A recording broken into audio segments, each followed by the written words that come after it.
Hey, everybody, I'm Ebony K. Williams along with Eric Bowling and Kat Timpf, and we are the Fox News Specialists.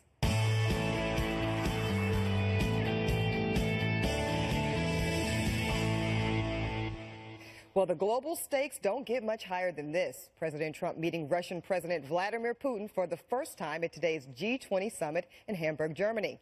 The two leaders taking part in a face-to-face sit-down that lasted for more than 2 hours, covering a big slate of global crises and issues. President Trump addressed perhaps the biggest elephant in the room, the Russian meddling in the U.S. election. Secretary of State Rex Tillerson debriefed reporters following the meeting. The president pressed President Putin on more than one occasion regarding Russian involvement. President Putin denied such involvement, as I think he has in the past. The two leaders agreed, though, that this is a substantial hindrance in the ability of us to move the Russian-U.S. relationship forward. Okay, Eric, we know that the U.S.-Russia relationship is very important. It's been both chilly and more friendly at various times. What do you think it stands today? This was amazing. So a 40-minute meeting, a scheduled 40-minute meeting turns into 2 hours and 16 minutes. Trump extends a hand and the world takes notice. Putin addresses Trump as Your Excellency, and the world takes notice. Meanwhile, they negotiate a partial ceasefire in Syria. They negotiate how to handle North Korea. They'll get to that later. They're going to do more bilateral meetings with Xi and with South Korean leaders, Chinese and South Korean leaders. And they talk about Russian meddling. Meanwhile, so all this is being accomplished inside that building. Meanwhile, outside, the protesters, just juxtapose that for a minute. Protesters are throwing bottles and flaming bottles and rocks at police, and they're getting water cannons. So things are progressing. Yesterday I said I think it was going to be very positive for America.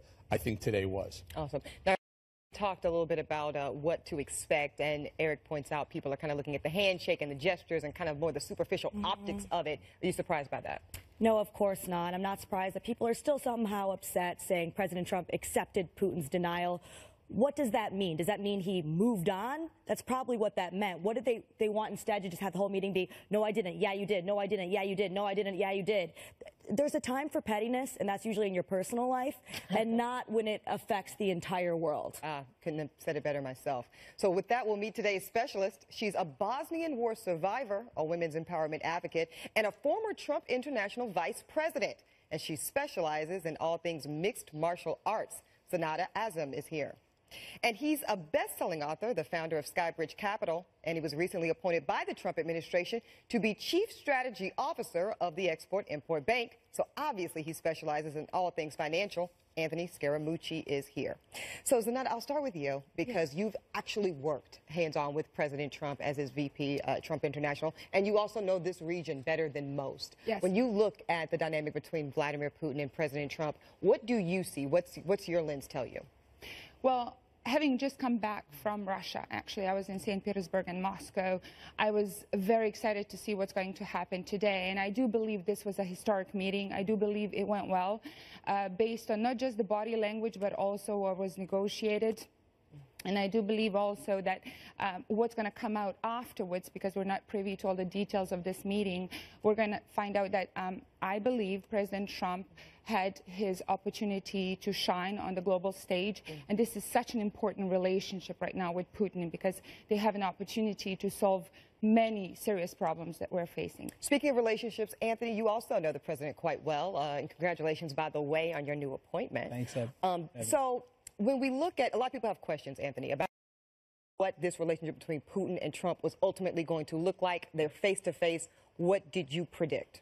Well, first off, I'm glad that Senada said that she went to Russia and not me. Otherwise, I'd be in the gallows. Thank God. Well Thank God played. she would not me. Well played. Let's see how that gets reported. Yeah, I'll now say that I was there with you. So, Scaramucci went to Russia, and Senada's the new head of the Exim Bank. It's really bad, Eric. It's really bad.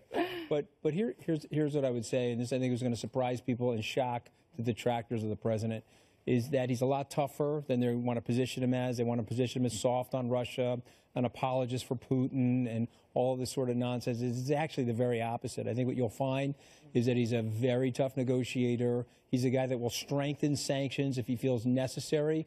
But he's also a guy, they won't give him any credit for this, that has an understanding of Russian history and what the Russian alliance has been like with the United States since World War II. And let's remind viewers here that the Russians lost 24.8 million people in World War II. And without their help, we would have never defeated the Nazis. And so we've got to figure out a way to bring it together. And I think the president has the best opportunity of anybody in the last 25 years to do that for us. This is such good. I mean, we should be looking at this meeting and feeling so good about things, because I remember during the Cold War where we were deathly afraid of Russia sending a bomb, a nuclear bomb our way, and we were thinking about doing the same to them, and that would have been mutual destruction. Disaster. Of global proportions. This is great when you have two superpowers who are very likely the two strongest, most powerful people on the planet, able to shake hands and have mutual respect. Boy, I think that is a much safer place for everyone. I don't respect Vladimir Putin. Well, Kat, before we go there, though, I want to ask Eric this, because you talk about kind of these two simultaneous global leaders, kind of an equal footing, if I'm hearing you right, or more or less. My question is, can that coexist? Because I think some people have real questions around. Let's pray to God that it can and does, because if it doesn't, you know, we won't be worrying about North Korea. We'll be worrying about a global, you know, World War III, which could, you know, decimate civilizations. But this is good, though. You don't have to respect him. You can keep him at an arm's length, but I like the fact that there's a handshake, not what's he up to. I'm going to undermine him. I'm going to take him out when he looks the other way. Right. Well, that's entirely my point, is that President Trump did bring up the election meddling. He didn't have that be the entire focus. What would that do? Just make him feel good or look tough? There's real issues that they need to talk about. Syria. And then, of course, China and Russia getting closer and closer. We don't have to be Russia's best friend forever, but we certainly don't want Russia and China to become best friends forever, because President Trump was too worried about being petty. You don't have to like him. You don't have to respect him. But you do have to get along and make a real effort to get along. And I was really, really glad to see that that appears to have been what happened. Oh, excellent. Moving forward, hopefully, in that relationship. Another major development out of today's Trump-Putin meeting came over Syria. Secretary Tillerson again delivering the details to reporters.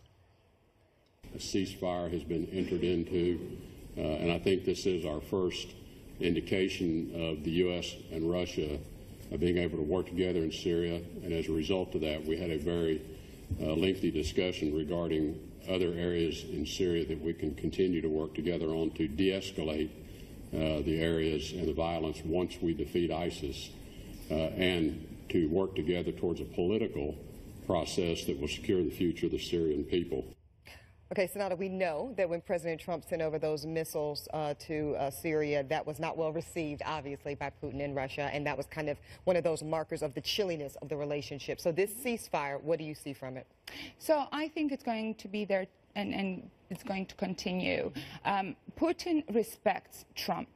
He may not be on his side. Of course, he has his own national and personal interests, of course. But I do think that they're going to respect that ceasefire.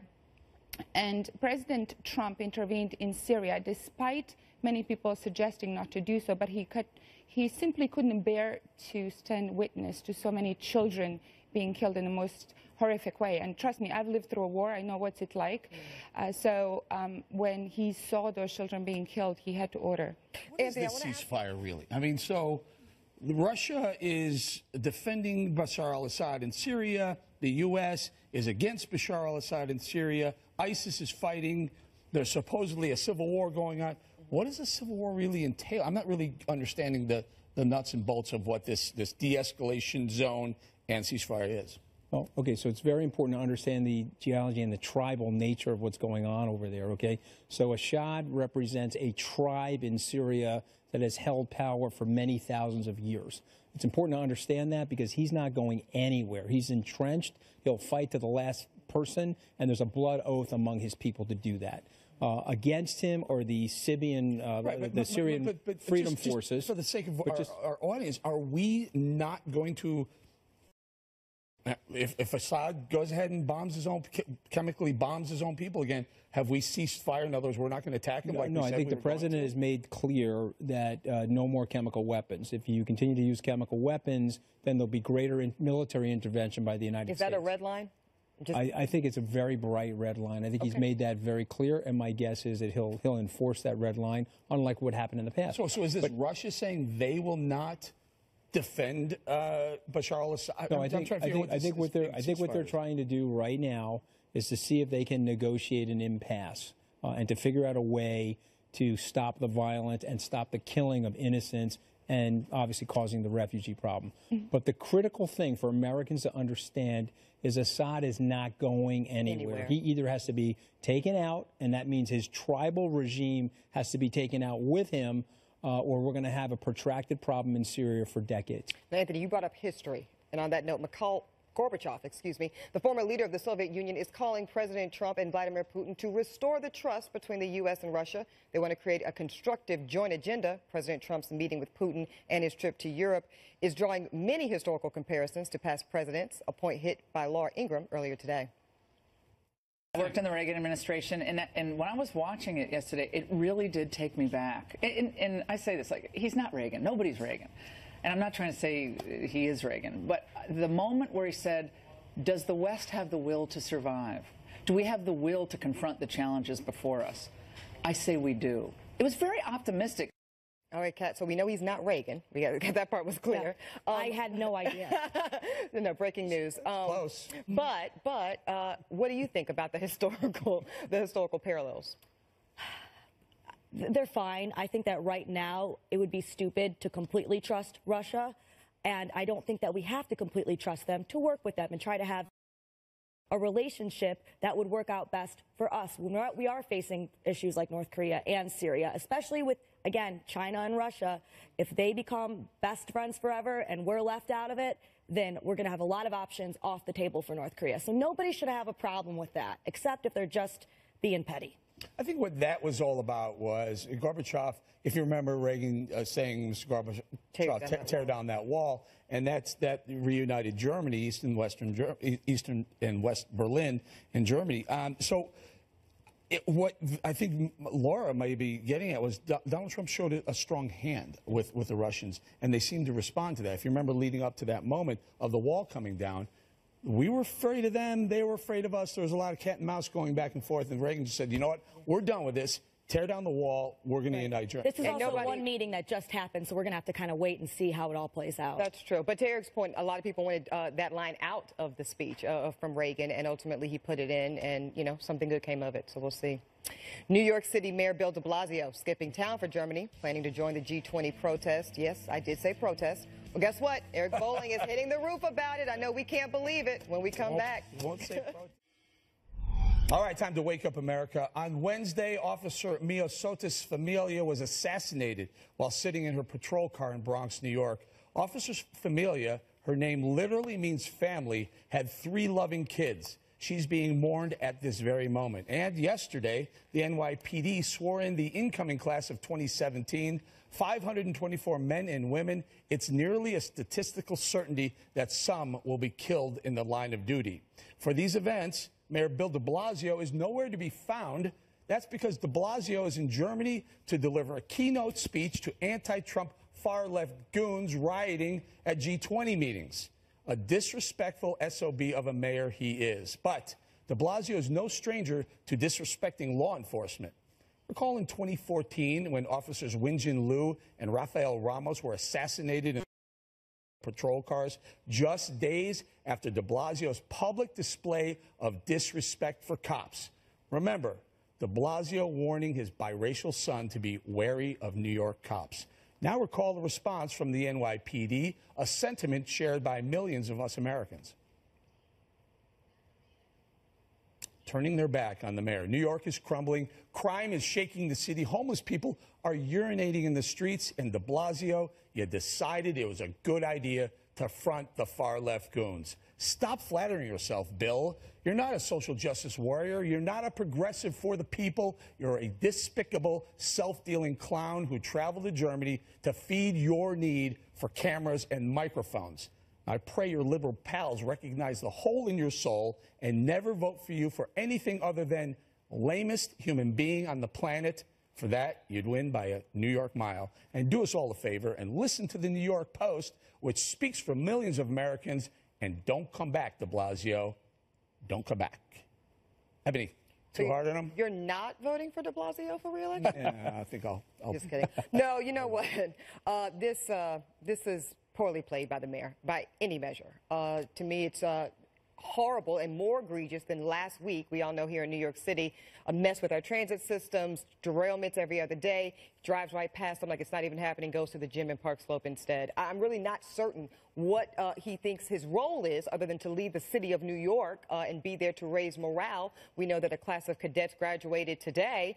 He wasn't there for that either. 524 men and women. Yeah, going over to... right, well, listening to de Blasio talk about the police force, he loves to complain and he loves to sort of dismiss them. And it's almost as if he forgets that's actually his police force. It's not like he's just some dude with a blog about the issue. He's the mayor of New York City and they are the NYPD.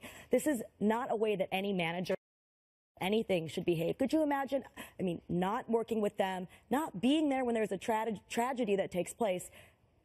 A manager at McDonald's couldn't behave this way. And we have the mayor of New York City behaving this way. Everyone's right to be disgusted. I don't know what he was thinking, but I'm sure he's going to come back and play the victim and say the police are being mean to me and it's not fair. Well, take a look at what you're doing here. Anthony, what about this client? I cannot believe he took off with all this stuff going on here in New York. I think it's a brilliant move by the mayor. I'm going to take the other side of it. I want you guys to hear me out. Okay? I can't stand the guy, but he won by 71% of the vote. Only 1 million people voted at an eligibility of 3 million. There's a tremendous amount of apathy here in the streets of New York. New York City residents are not voting. If they don't like what's going on in the streets, the urination, the panhandling, all of the nonsense, get out and vote for somebody like Bo Dietl. Get this guy out of City Hall. Here's my point, though, is he's always complaining about the NYPD, because it plays to his base. Work with them. I understand that, but he doesn't care about the NYPD. It's not his base. He doesn't care. He's into these left-wing radicals. They're going to show up and vote for him. This plays his base. It's political brilliance, whether you guys like it or not. So do you think, Senada, is this, he's playing for a bigger crowd? He's looking for a bigger platform. Forget New York City mayor. He wants to be some sort of national. He wants to be president. Maybe he does. Look, Eric, everyone loves to go to Europe during summer. I do too. But I think he went to the wrong part of Europe at the wrong time. I think at this point we need to show unity. And if we have President Trump representing the United States of America at such important meeting, I think he should show support. Forget support. At home. He went. He keynoted the protests, the rioters, the anarchists' speech, or their little get-together. He keynoted that. Oh, America, his city's burning here. His city's burning. Well, I don't know if it's burning, but it certainly doesn't appear to be burning. I don't know right that it's. I was like, I don't know that it's burning, but I do know. In the Bronx. This is the most disgusting New York. Been here 30 years. This is the most disgusting the streets have ever been.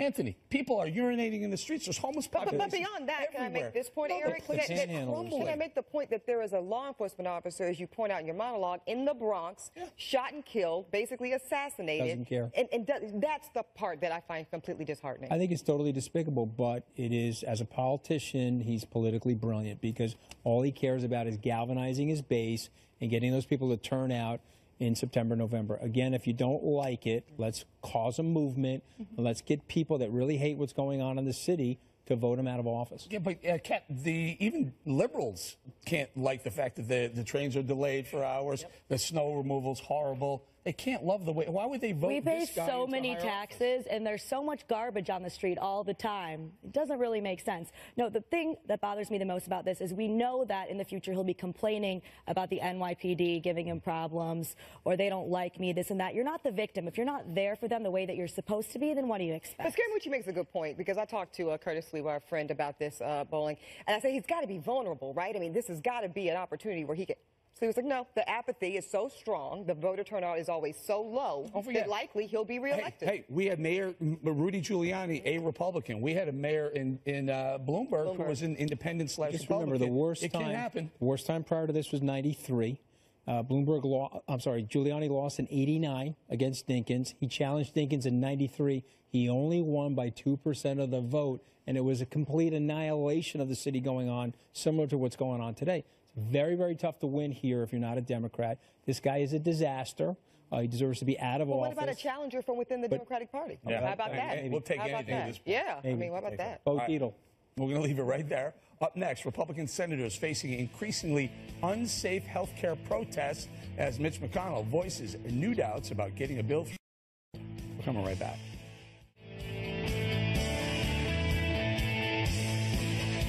Congress may be in recess, but Republican senators are facing increasingly unruly crowds back home over health care.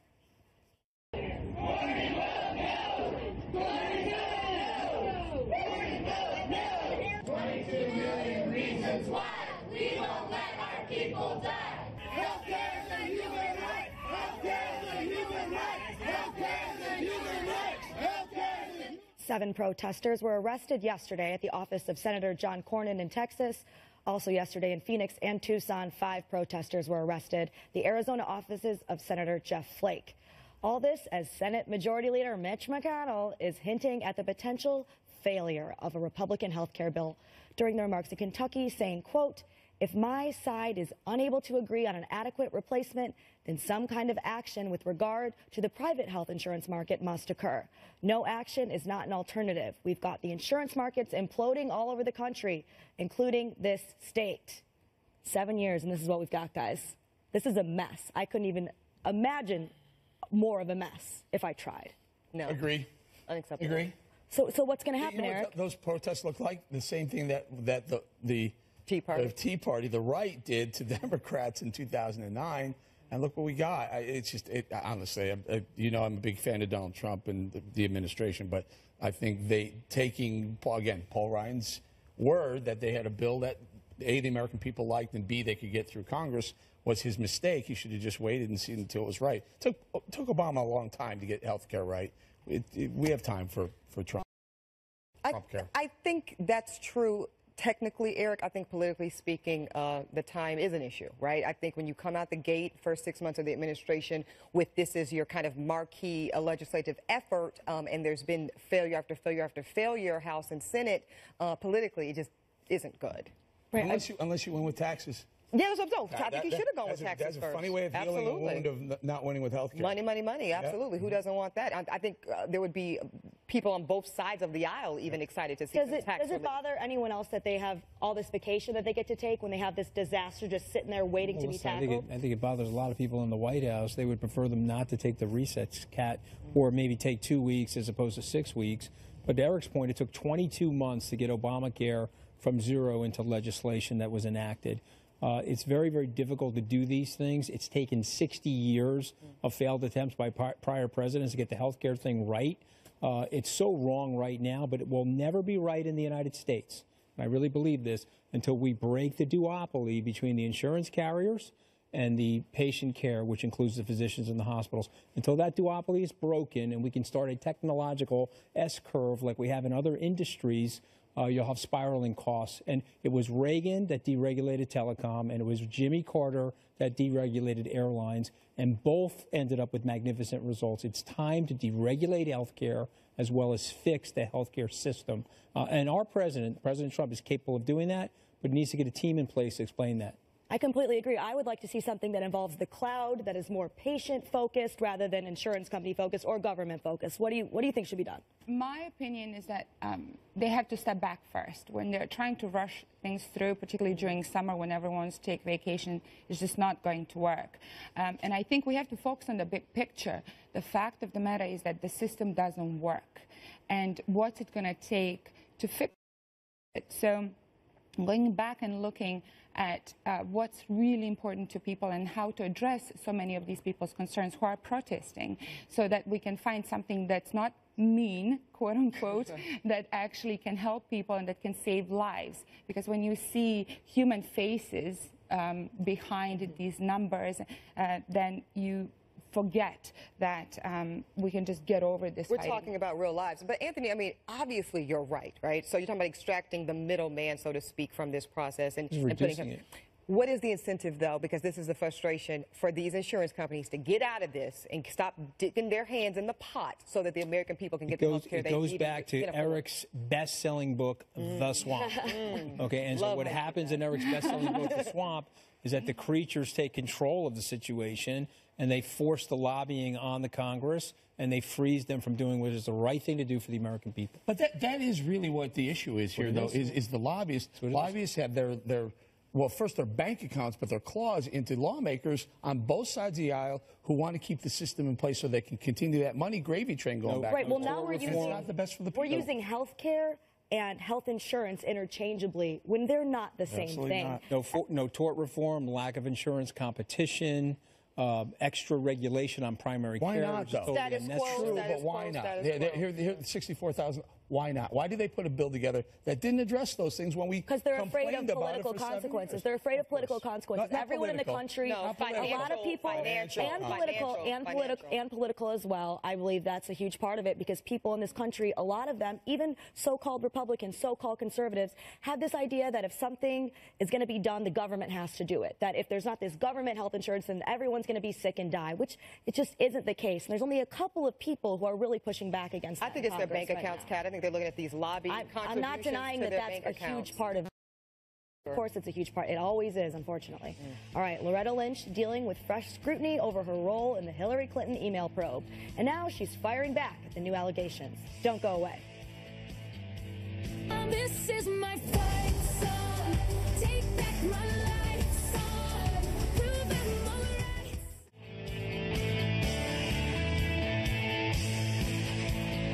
Welcome back to the Fox News Specialist. Our specialists today are Anthony Scaramucci and Senada Adžem. Let's continue the conversation. Loretta Lynch pushing back against reports that she assured the Clinton campaign that the Hillary email probe wouldn't go, quote, too far. The reports have been driven by a Russian intelligence memo, which has its credibility in question, that says Lynch gave the assurance to former Clinton campaign aide Amanda Renteria.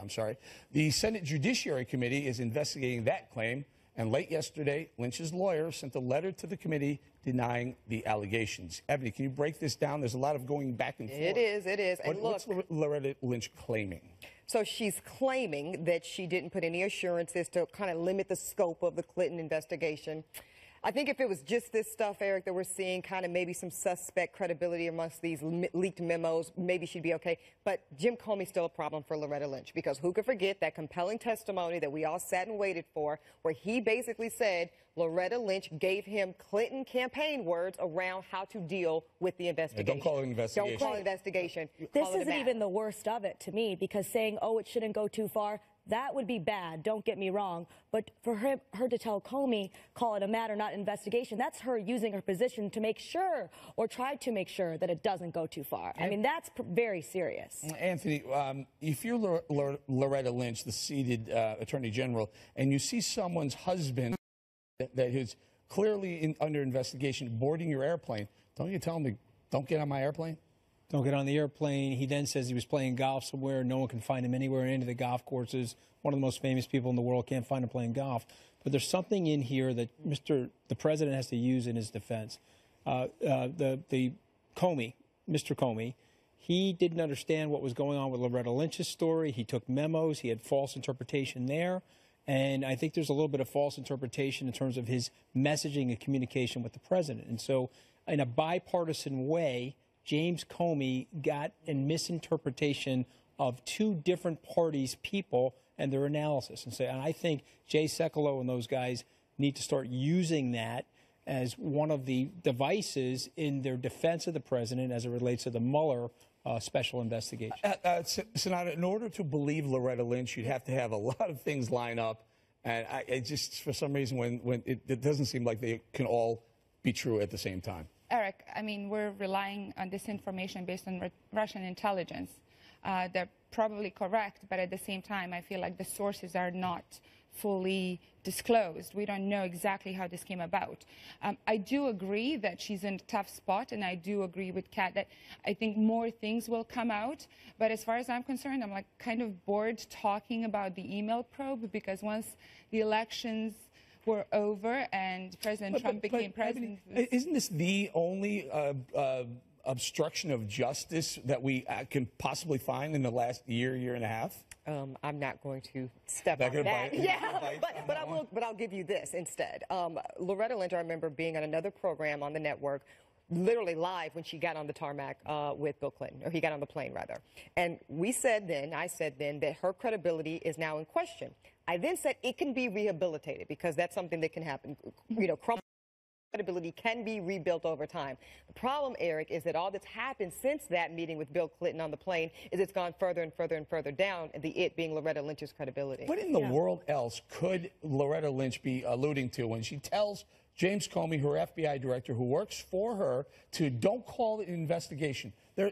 Why not? It is. That certainly looks like her using her position to have an influence politically, which is obviously disgusting and inappropriate, which is why, like I said, that not only comes from a more credible source, someone actually saying it under oath rather than just from Russian intelligence, we don't know who it's from or verified. And that seems worse to me, too, because it's her not just saying, oh, it shouldn't go too far. That shows her actually taking steps to try to make that a reality. Final thought, Anthony. We have to stop politicizing the Justice Department of the United States. At the end of the day, we're all slaves to these institutions, and we're slaves to the law in order to be free. And if you really want to fracture the republic, start politicizing the Justice Department. Okay, we need to take that back and make it more of a fairer, balanced institution. Anthony, Amen. They're politicizing themselves. We have the head of the FBI.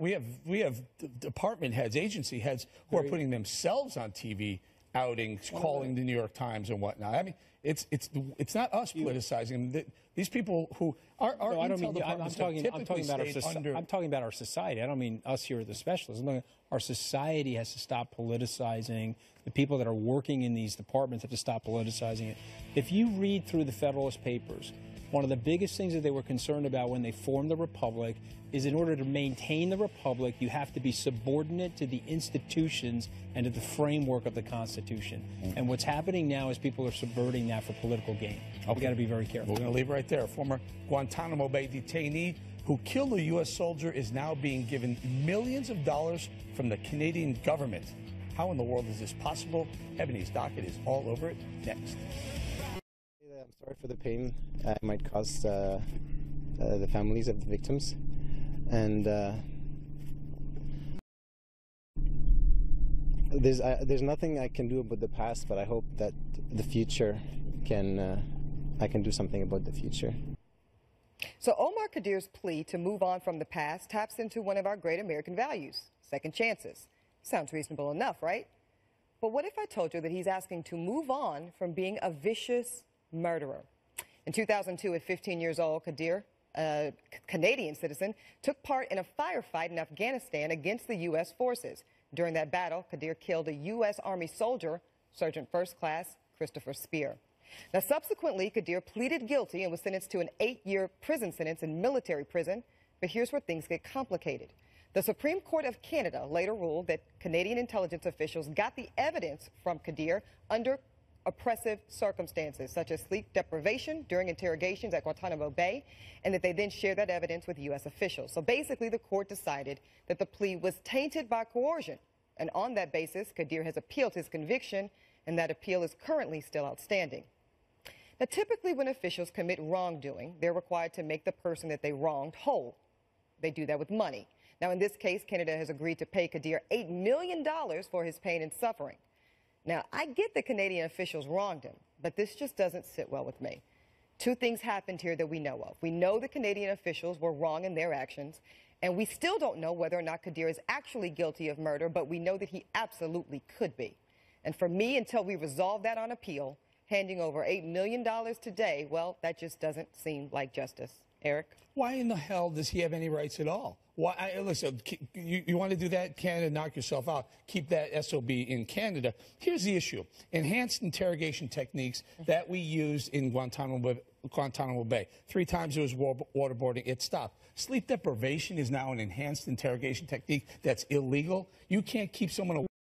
Want to get them to admit to a crime, forget a crime, a murder of a U.S. soldier. This is terrible. I wish he'd come back here.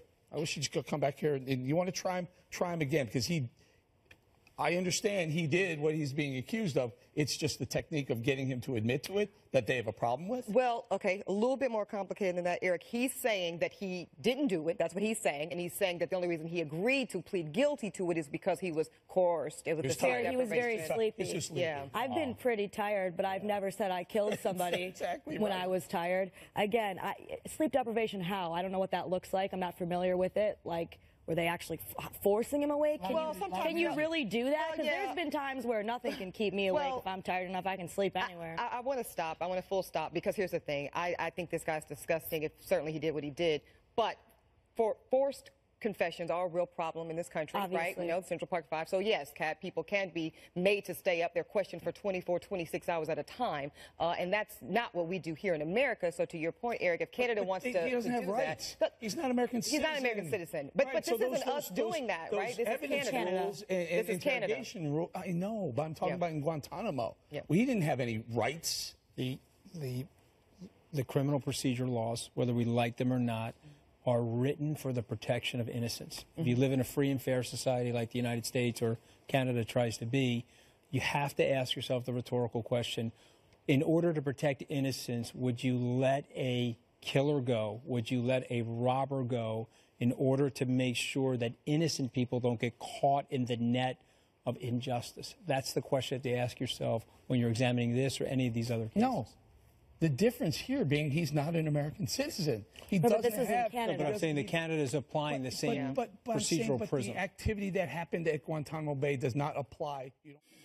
Before we circle back with Anthony Scaramucci and Senada Adžem, Eric, you have an announcement about your book. Very quickly, a couple of full screens. I'm flying out tonight. I'm going to be in Florida all day tomorrow. Check it out, Barnes & Noble, Sarasota, then over to Lakeland, then to the Villages, and then on to Vero Beach. And then Sunday, another packed schedule. Books A Million, Panama City, Florida, Greenville, South Carolina, and then again in Myrtle Beach, South Carolina. A lot of stops. I'll put that up on Twitter. You can check it out. Eric, come out and hang out. And Eric, give the book cover pose before we go, though. Give the book. That's It's hot. It's hot. Right.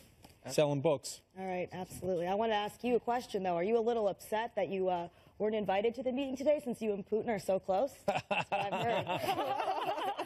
I mean, Vladimir, I'm sorry I wasn't there. You know, I didn't get the memo. Maybe next time. Stuff like that can really hurt, you know? Oh, man. So now President Putin. I don't mean disrespect. I was just joking. Just jokes here at the special. So now let me ask you this. You also worked with President Trump when you were VP of Yes. Trump International. Give me one memory of what that was like. Oh, it was so tough. I remember working until like 11 p.m., starting at 9 a.m. for 6 days a week. And he would come after dinner with his wife just to see who was still at the office. Ooh. And he always kept an eye on who was working hard. So he's very loyal to his people if his people are loyal to him. Good to know. Okay. Absolutely. That's absolutely fantastic to hear. Anything you'd like to add? Well, I would tell you, I'm halfway through Eric's book. It's phenomenal. It's insightful about what is really going on. My question for Eric, though, is it a gold-plated hot tub without a drain, Eric? Because it seems like these lobbyists are doing better than ever. Think of this for 1 second. Donald Trump, one of the first things he did, he said, how much are these Air Force 1 and 2 going to cost the American taxpayer? He said, no, we're going to get that down. What other president has ever asked how much, right? Hashtag And baller. That's the Hashtag beginning. baller. That's how we're out of this one. All right, well, thank you to our Fox News specialists today, Anthony Scaramucci and Senada Adžem. And we thank you all for watching. Make sure to follow us on